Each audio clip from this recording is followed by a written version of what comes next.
Greetings. This is Dr. from UMOZA. My home is in Africa. Thank you for tuning in. Today we're going to be talking about acting smart.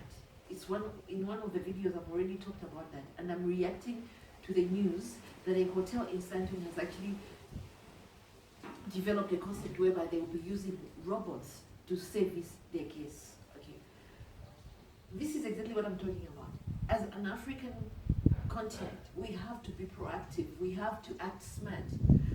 When we hear news like this, we shouldn't sit down and say, then what happens tomorrow? There will be no jobs. No, we must sit and say, how do we outsmart this hotel?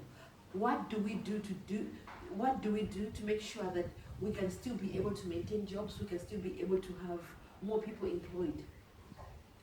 There is no authenticity in having a robot. Most of the people that come from overseas to visit the African continent, they want to feel the vibe, the culture. They want to feel things that Africa can offer, and the robot is not one of them. So when we hear this kind of news, we must outsmart them by also coming up with something that will totally be competition to them.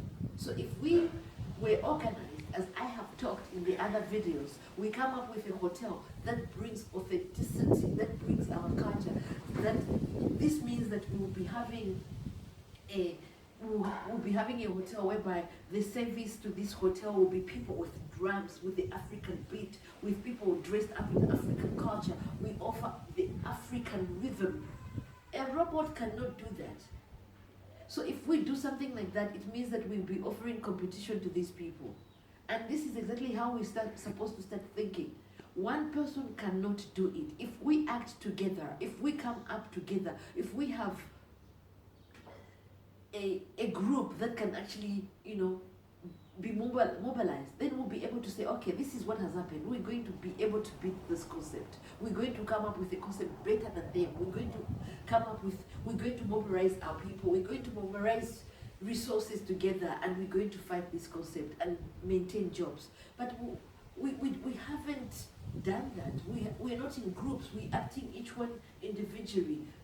And this is where the problem is. This is what I'm trying to put up in this concept of UMOZA. We have done it with other things. We can do it with the commercial world. We can do it to be able to win in the commercial world. From my home is in Africa. Please remember to subscribe so that we can be able to teach each other. We can be able to come up with concepts that will help us to promote this continent.